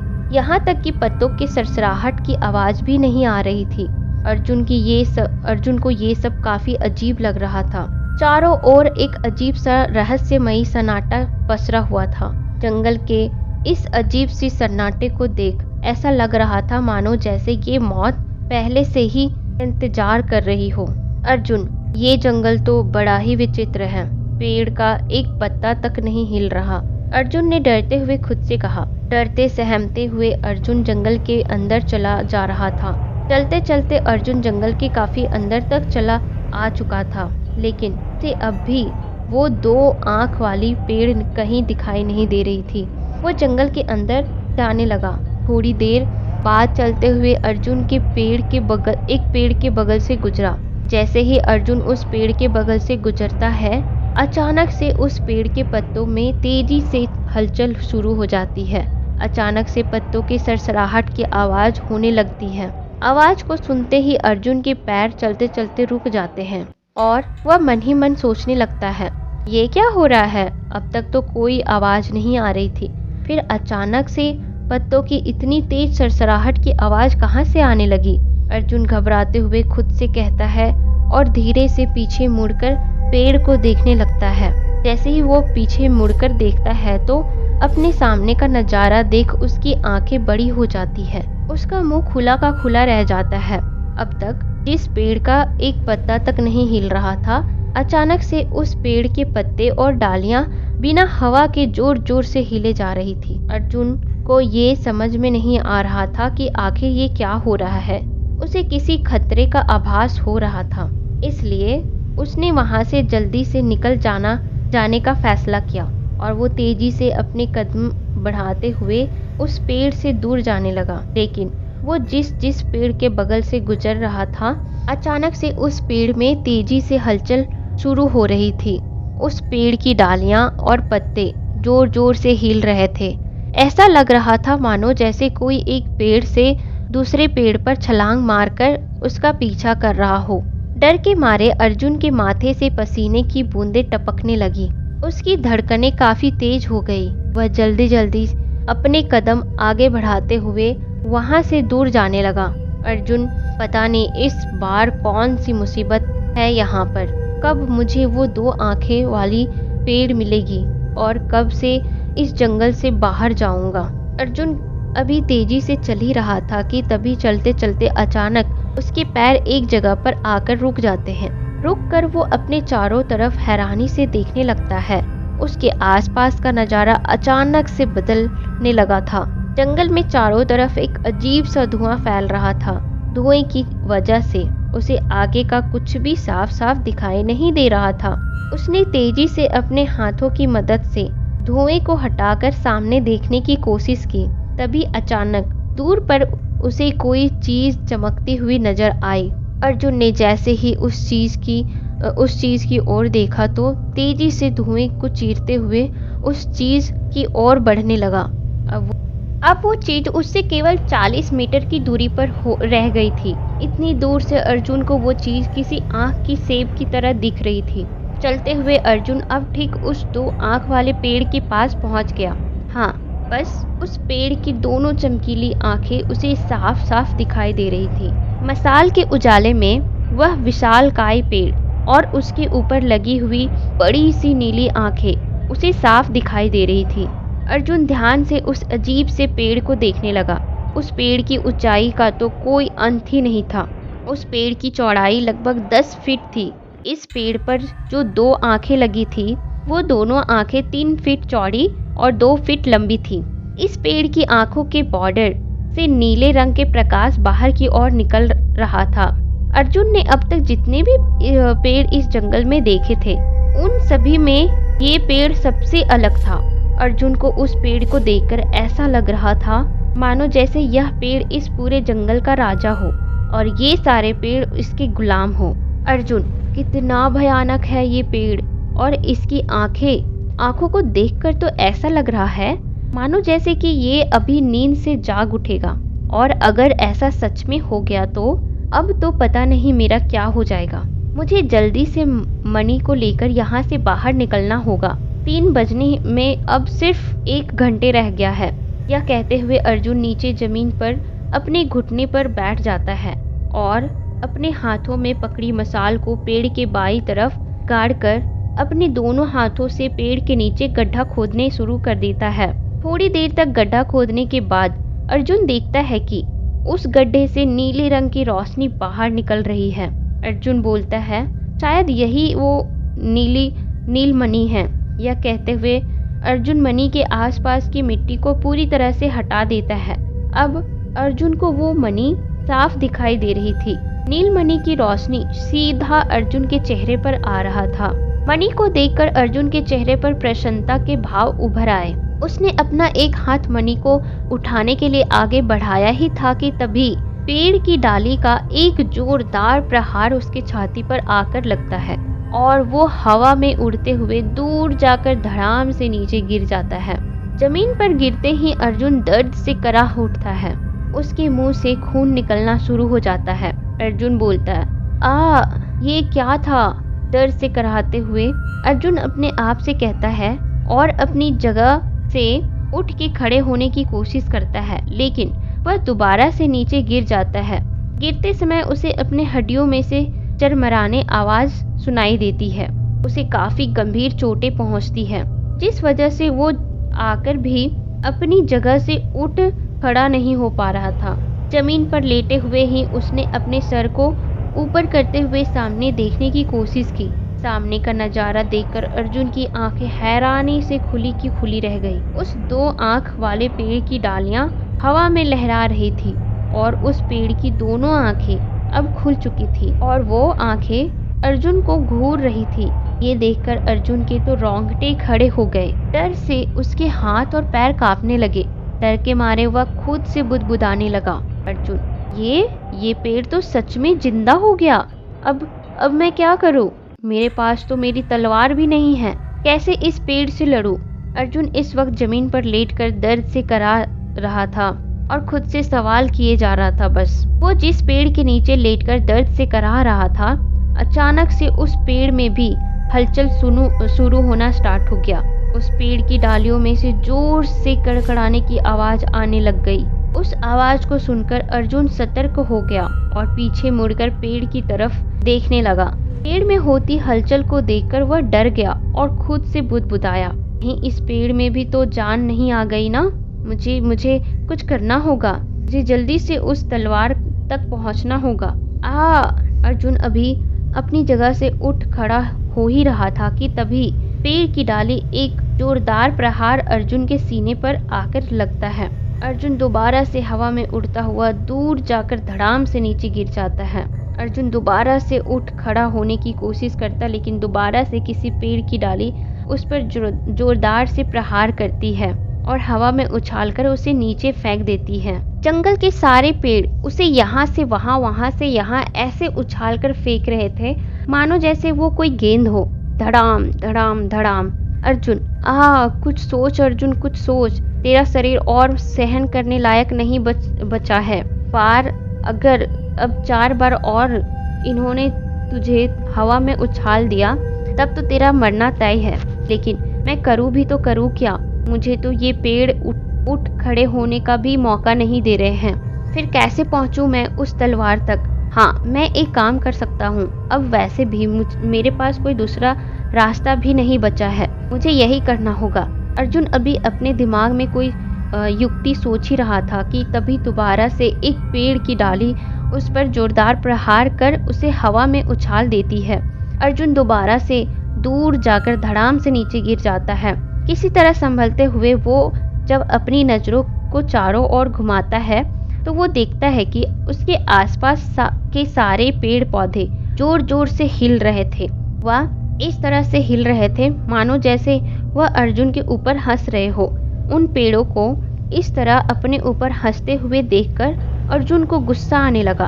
अर्जुन ने अपने शरीर की सारी बची खुची ताकत को इकट्ठा कर तेजी से उठ खड़ा होकर एक पेड़ की ओर भागने लगा। अर्जुन जिस पेड़ की ओर भाग रहा था वह पेड़ ठीक उस 2 आंख वाले पेड़ के सामने की ओर था। इस पेड़ से 2 आंख वाले पेड़ की दूरी कुल 10 मीटर की थी। अर्जुन जैसे ही उस पेड़ के पास पहुंचा, उस पेड़ की डाली ने जोरदार प्रहार कर अर्जुन को हवा में उछाल दिया। अर्जुन की योजना काम कर गई। अर्जुन उड़ता हुआ अपनी तलवार के पास आ पहुंचा। जमीन पर गिरते ही उसने तेजी से लपक कर तलवार को अपने हाथों में थाम लिया। तलवार को अपने हाथों में पकड़ते ही अर्जुन के पूरे शरीर में ऊर्जा की एक लहर सी दौड़ गई। अर्जुन ने अपने अंदर किसी ताकतवर शक्ति को महसूस किया। वो अभी अपने शरीर में फैली ऊर्जा को महसूस कर ही रहा था कि तभी पेड़ की एक बड़ी सी डाली अर्जुन की ओर बढ़ने लगी। इससे पहले कि वो अर्जुन पर प्रहार करती, अर्जुन ने तलवार के एक ही वार से उस डाली के 2 टुकड़े कर दिए।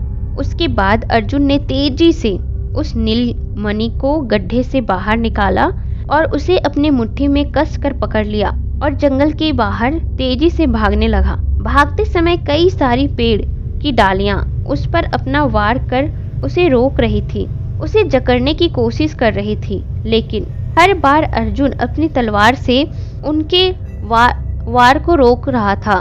डालियों को काटते हुए वह जल्द ही जंगल के बाहर आ पहुंचा। जंगल के बाहर आने के बाद वह मुड़कर जंगल को देखने लगा। जंगल अब फिर से पहले की तरह पूरी तरह से शांत हो गया। दोबारा से चारों तरफ सन्नाटा छा गया। ये देखकर अर्जुन ने राहत की सांस ली। अर्जुन ने बोला अपने आप से, हे ऊपर वाला, तेरा लाख लाख धन्यवाद, तूने दोबारा से मेरी जान बचा ली। अर्जुन ने एक लंबी सांस छोड़ी और नीलमणि को तलवार के अंतिम रिक्त स्थान से जोड़ दिया। रिक्त स्थान पर जैसे ही नीलमणि जुड़ गई, रोशनी की एक तेज लहर पूरे तलवार में दौड़ गई और फिर अगले ही पल वह रोशनी फिर से तलवार में समा गई, मानो जैसे कोई दिव्य शक्ति तलवार में समाहित हो गई हो। अर्जुन के मन में तलवार और उसकी अविश्वसनीय शक्तियों को लेकर काफी सारे प्रश्न उठ रहे थे, लेकिन उसके पास उन सवालों का कोई जवाब नहीं था। अर्जुन ने तलवार को अपने दोनों हाथों में पकड़ा और उसे ऊपर उठा लिया। अर्जुन अभी तलवार की नोक को जमीन पर मारने ही वाला था कि तभी उसे एक भारी आवाज सुनाई देती है। आवाज को सुनकर अर्जुन रुक जाता है और आवाज की दिशा में देखने लगता है। मानस, रुक जा अर्जुन, रुक जाओ, वो चुड़ैल तुम्हें अपने जाल में फंसा रही है। अचानक आती इस आवाज को सुनकर अर्जुन थोड़ा सा सहम जाता है और घबराते हुए अपने चारों ओर देखने लग जाता है, लेकिन सिवाय अंधेरे के उसे कुछ भी दिखाई नहीं देता।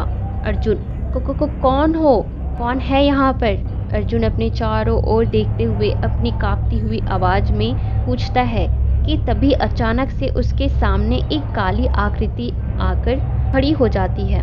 उसे देखते ही अर्जुन को झटका सा लग जाता है और वो झट से 2 कदम पीछे हट जाता है और तलवार की नोक को उस काली आकृति के सामने कर उससे पूछता है, कौन हो तुम?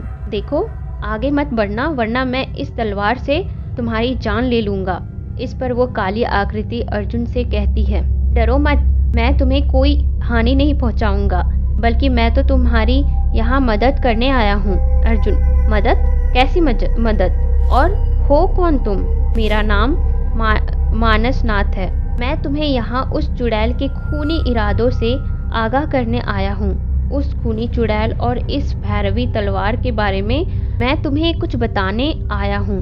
ये कहानी आज से कई 100 साल पुरानी है। सालों पहले एक सिद्ध तांत्रिक अपनी साधना पूरी करने के लिए इन सातपुड़ा पर्वतों के पास आकर बस गया था। ये इलाका पूरी तरह पहाड़ों और घने जंगलों से घिरा हुआ था, जिस वजह से उन्हें अपनी साधना के लिए ये जगह बिल्कुल उपयुक्त लगी। इसलिए वो यहाँ अपनी छोटी सी झोपड़ी बनाकर रहने लगे थे।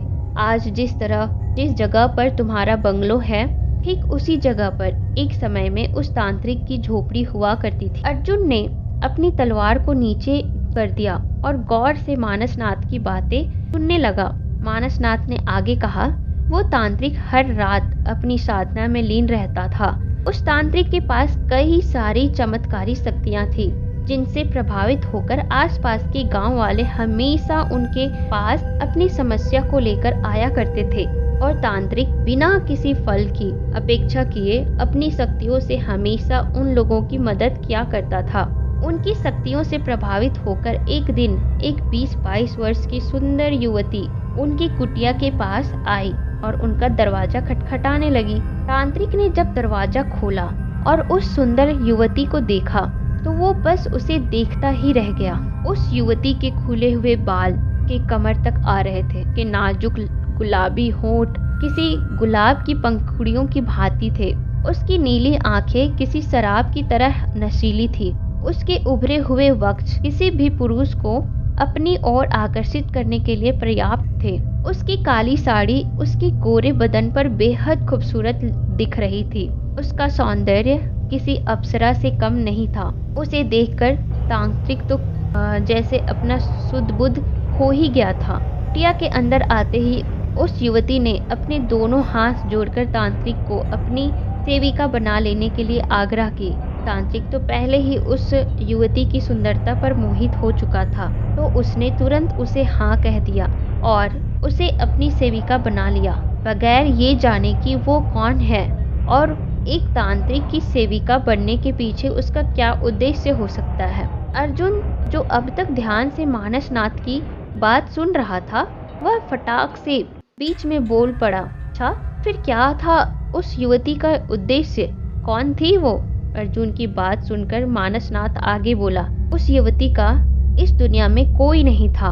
बचपन से ही उस पर काफी सारे अत्याचार हुए थे, जिस वजह से वो इंसान और भगवान दोनों से काफी नफरत करती थी। वह काली शक्तियों की मदद से पूरी दुनिया पर अपना राज करना चाहती थी। अपने इसी उद्देश्य को लेकर वह उस तांत्रिक के पास आई थी ताकि उससे काली शक्तियां प्राप्त कर दुनिया पर राज कर सके। तांत्रिक उसके बुरे इरादों से अनजान था और जब उसे इस बात का पता चला तब तक काफी देर हो चुकी थी। ना कहकर मानसनाथ चुप हो जाता है। मानसनाथ को यूं अचानक चुप होता देख अर्जुन उससे पूछता है, फिर आगे क्या हुआ? मानसनाथ बोलता है, समय बीतता गया और समय के साथ साथ उस युवती ने तांत्रिक को अपने सौंदर्य जाल में फंसाकर से कई सारी तांत्रिक विद्याएं सीख ली थी। तांत्रिक कई सालों से माँ भैरवी की कठोर तपस्या करता था। इस साधना के फल के स्वरूप उसे असीमित शक्तियां मिलने वाली थी। वो हर रात को भैरवी साधन में लीन रहता था और जल्द ही वो दिन भी आ गया था जिस दिन माँ भैरवी उसे उसके कठोर साधना से प्रसन्न हो गई और फल स्वरूप उसे असीमित शक्तियों वाली भैरवी तलवार वरदान में दे दी। वह तलवार जिस किसी व्यक्ति के हाथ में होगी वह व्यक्ति अजय और अमर रहेगा। संसार की कोई शक्ति उसे पराजित नहीं कर सकती थी। जिस किसी व्यक्ति के हाथों में ये तलवार होगी उसकी कभी मृत्यु नहीं हो सकती। भैरवी तलवार के बारे में जब उस युवती को पता चला तो उसने अपने मोह पास में तांत्रिक को फंसाकर उससे भैरवी तलवार मांग ली। काम कुत्ता के मत से अंधा होकर तांत्रिक ने उस युवती को भैरवी तलवार देने का वादा कर दिया। तांत्रिक को जब यह एहसास हुआ कि उसने कुछ गलत कह दिया है तब तक काफी देर हो चुकी थी। अब उसके पास वादा पूरा करने के लिए कुछ नहीं बचा था। उस रास्ते को वो चुन चुका था जिसकी वजह से अब उस तलवार को वो खो चुका होता। तलवार देने से पहले तांत्रिक यह जानना चाहता था कि कहीं यह युवती तलवार का कोई गलत उपयोग तो नहीं करने वाली है। ये जानने के लिए उसने अपना एक हाथ उस युवती के सर पर रखा और उसके दिमाग को पढ़ने लगा। इंसानों के प्रति उसकी घृणा और प्रतिशोध की भावना साथ ही समूचे संसार पर राज करने की उसकी मंशा को तांत्रिक ने जान लिया। उसकी मंशा को जानने के बाद तांत्रिक धर्म संकट में फंस गया। एक तरफ उसे अपना दिया हुआ वादा पूरा करना था तो दूसरी तरफ समूचे संसार के बेकसूर इंसानों के प्राण उसे बचाने थे। इसीलिए उसने एक युक्ति लगाई। उसने तलवार की शक्तियों को 3 पड़ाव में बांट दिया और उन तीनों शक्तियों की रक्षा के लिए अपनी माया से काली शक्तियों को नियुक्त कर दिया। जब उस युवती ने वादे के मुताबिक तांत्रिक से तलवार मांगी तब उस तांत्रिक ने चालाकी से उसे सिर्फ उन 3 पड़ावों के बारे में बताया जिन्हें पार करके वह भैरवी तलवार को पा सकती थी। लेकिन उस तांत्रिक ने उन पड़ावों को कैसे पार करना है यह बात उस युवती को नहीं बताई। इस बात से वह युवती क्रोध से बौखला गई। गुस्से में आकर उसने उसी रात धोखे से तांत्रिक के खाने में जहर मिलाकर उसे मृत्यु के घाट उतार दी। तांत्रिक के कहे अनुसार उस युवती ने कई बार उन पड़ावों को खुद से पार करने की कोशिश की लेकिन हर बार वो असफल हो जाती और मारी जाती। लेकिन उसे संजीवनी सिद्धि प्राप्त थी। वो हर अमावस की रात को जितने भी अविवाहित पुरुषों की बलि देगी वह उतनी बार मरकर पुनः जीवित हो सकती थी। इस वजह से उसकी कभी मृत्यु नहीं हो सकी। लेकिन उसका सौंदर्य धीरे धीरे कर नष्ट होने लगा और वो चुड़ैल बन गई। अर्जुन, यानी ये चुड़ैल वही सुंदर युवती है और ये सारा खेल वो इस भैरवी तलवार के लिए कर रही है। मानसनाथ, हाँ, क्योंकि इस तलवार को पा लेने से न केवल वो पुनः सुंदर हो जाएगी बल्कि वो असीमित शक्तियों की मालकिन भी बन जाएगी। लाख कोशिशें करने के बाद भी जब वो खुद से उस तलवार को हासिल ना कर सकी तब उसने इलाके के आसपास के लोगों को अपना शिकार बनाना शुरू किया। उनकी मदद से तलवार को हासिल करना चाहा लेकिन कोई भी तीसरे पड़ाव तक नहीं पहुंच सका सिवाय तुम्हारे। हाँ अर्जुन, तुम अकेले हो जो यहाँ तक पहुँच पाए हो और अब मुझे पूरा यकीन भी है कि तुम ही वो हो जो उस चुड़ैल को खत्म कर सकते हो। अर्जुन, क्या मैं? लेकिन वो कैसे? अर्जुन ने हैरानी से पूछा। मानसनाथ, तुम्हारे हाथों में जो भैरवी तलवार है उसकी मदद से। वह तलवार असाधारण है। इस तलवार के वार से किसी भी भूत प्रेत पिशाच या चुड़ैल का जिंदा बच पाना असंभव है। उसी तलवार से उसकी मौत हो सकती है। याद रखना, उसी तलवार से उसकी मौत होगी। इतना कहकर मानसनाथ शांत हो जाता है। मानसनाथ की बातें सुनने के बाद अर्जुन के अंदर एक नया जोश सा भर जाता है। वो तलवार को अपने दोनों हाथों में पकड़कर उसे ऊपर उठा लेता है और जोर से नोक को जमीन पर मारने ही वाला था कि तभी उसके दिमाग में एक सवाल गूंजता है और वो अपने हाथों को नीचे कर लेता है। अर्जुन मानसनाथ की तरफ मुड़ता है और उससे सवालिया भरे नजरों से देखते हुए उससे एक सवाल पूछता है, आपको चुड़ैल और उस तांत्रिक के बारे में इतना सब कुछ कैसे पता है? आप है कौन? अर्जुन की बात सुनकर कुछ देर तक तो मानसनाथ भी शांत रहा। फिर थोड़ी देर बाद वो अपनी गहरी आवाज में अर्जुन से बोला, मुझे ये सब इसलिए पता है क्योंकि वो तांत्रिक कोई और नहीं, मैं ही हूँ, तांत्रिक मानसनाथ। अर्जुन, क्या वो तांत्रिक आप हो? लेकिन आपको भी तो संजीवनी सिद्धि प्राप्त होगी, फिर आप मरकर जिंदा क्यों नहीं हुए? मानसनाथ, क्योंकि मरने से पहले मैंने कोई नर बलि नहीं देती, जिस वजह से मैं मरकर जिंदा ना हो सका, और अब मेरी आत्मा को तब तक शांति नहीं मिलेगी जब तक कि वो चुड़ैल मारी नहीं जाती, इसलिए तुम्हें उसे मारना ही होगा। अर्जुन, लेकिन मेरे दोस्त उस चुड़ैल के कब्जे में हैं, उनका क्या होगा? मानसनाथ, चिंता मत करो, जैसे ही वो चुड़ैल मारी जाएगी तुम्हारे दोस्त उसकी कैद से आजाद हो जाएंगे। अब तुम जाओ, तुम्हारे पास ज्यादा वक्त नहीं है। तांत्रिक मानसनाथ की पूरी बात सुनते हुए अर्जुन ने तलवार की नोक को जोर से जमीन पर मार दिया। उसके ऐसा करते ही अगले ही पल अर्जुन चुड़ैल के सामने आ पहुंचा। अर्जुन को सही सलामत अपने सामने देख चुड़ैल बहुत खुश हो जाती है और अर्जुन से कहती है, बहुत अच्छे अर्जुन, बस अब तुम एक अंतिम पहेली का जवाब दे दो, उसके बाद वो तलवार मेरी होगी और मैं तुम्हें तुम्हारे दोस्तों के साथ जिंदा छोड़ दूंगी। जल्दी करो, तुम्हारे पास ज्यादा वक्त नहीं है। अपने खून की कुछ बूंदें जल्दी से उस नीलमणि पर डाल दो। अर्जुन ने और समय न गवाते हुए नीलमणि पर अपनी रक्त की कुछ बूंदें छिड़क देती है। उसके ऐसा करते ही नीलमणि में एक तेज रोशनी बाहर निकलती है और उसने एक पहेली की शक्ल ले ली। अर्जुन ने ध्यान से उस पहेली को पढ़ा। अग्नि से है उसका जन्म हुआ, कुएं में वह है रहता, जो चल के इसका पानी, मरण निश्चित उसका होता। चुड़ैल, तुम्हारे पास सिर्फ 15 मिनट है। अर्जुन की पहेली पढ़ लेने के बाद चुड़ैल उसकी तरफ देखकर उससे कहती है। अर्जुन मन ही मन पहेली के बारे में सोचने लगता है। अर्जुन अपने आप से बोलता है, आँख से है उसका जन्म हुआ, लेकिन रहता वो कुएं में है, और जो कोई इस कुएं का पानी चख लेता वो मारा जाता है। आखिर ऐसी कौन सी चीज हो सकती है? काफी सोचने के बाद भी अर्जुन को पहेली का कोई हल नहीं मिल रहा था। थोड़ी देर बाद अचानक उसके ध्यान अपने हाथों में पकड़ी तलवार की तरफ चला जाता है। तलवार को देखते ही उसके दिमाग की बत्ती जल उठती है। वो झट से चुड़ैल की तरफ मुड़ जाता है और वो हिम्मत करते हुए पहेली का जवाब देता है। अर्जुन, इस पहेली का जवाब है तलवार। जवाब देते ही अर्जुन अपनी आंखें बंद कर लेता है। उसे पता था कि उसका जवाब अगर गलत हुआ तो उसकी मौत पक्की है और वो अपनी मौत को अपनी खुली आंखों से देखना नहीं चाहता था। लेकिन थोड़ी देर बाद उसे अपने बंद आंखों के सामने कोई तेज रोशनी दिखाई देती है। अर्जुन धीरे से अपनी आंखों को खोलता है।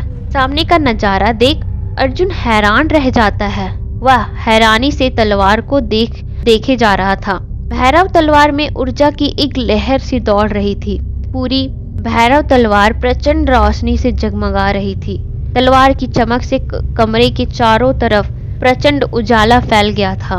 उजाला इतना ज्यादा था कि अर्जुन को अपने हाथ का सहारा लेते हुए भैरव तलवार को देखना पड़ रहा था। इस तरफ चुड़ैल का भी कुछ ऐसा ही हाल था। वह भी तलवार को ठीक से देख नहीं पा रही थी। वह तो प्रचंड ऊर्जा को देखकर एकदम पीछे से हट गई।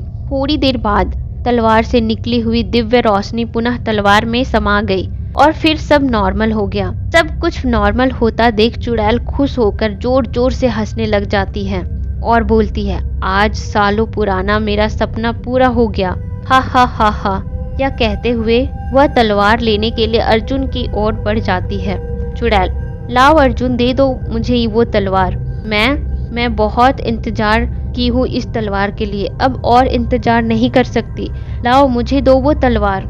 चुड़ैल की बात सुनकर अर्जुन मन ही मन खुद से बुदबुदाया, अगर मैंने इसे तलवार दे दी तो इसकी क्या गारंटी है कि ये मुझे और मेरी दोस्तों को जिंदा छोड़ देगी।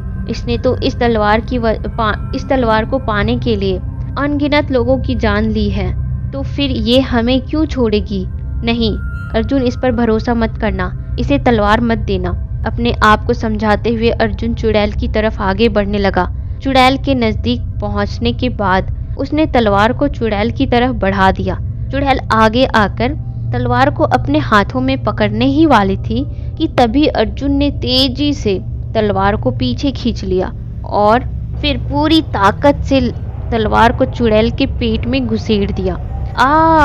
वो चुड़ैल दर्द से चीख उठी, उसका अंग अंग जलने लगा, मानो जैसे उसके ऊपर किसी ने जलते हुए अंगारे फेंक दिए हो। जलते हुए उसने अर्जुन से क्रोध में कहा, मैं वापस आऊंगी अर्जुन, नहीं छोड़ूंगी तुम्हें। एक जोरदार चीख के साथ वो चुड़ैल अर्जुन के सामने से गायब हो जाती है और तलवार वहीं जमीन पर गिर जाती है। चुड़ैल के मरने के बाद कमरे में अचानक एक तेज रोशनी आ जाती है और उस रोशनी से अभय और मनोज बाहर आ जाते हैं।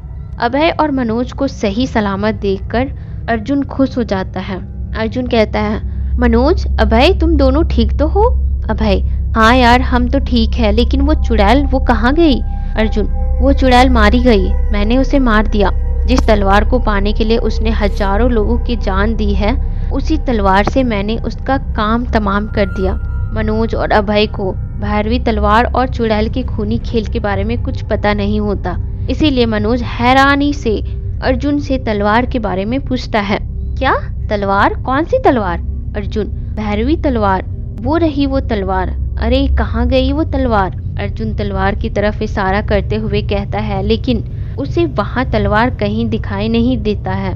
तलवार वहाँ कहीं नहीं थी, तलवार कहीं गायब हो चुकी थी। और दोस्तों, अगर आपको ये कहानी अच्छी लगी हो तो मेरे चैनल को सब्सक्राइब जरूर करना, ताकि आप आगे भी ऐसी कहानियों को सुन सकें। और अगर आपके पास खुद की कोई हॉरर स्टोरी है या एक्सपीरियंसेस है तो आप मुझे इंस्टाग्राम पे शेयर कर सकते हो, मैं आपकी कहानी को आवाज़ ज़रूर दूंगी।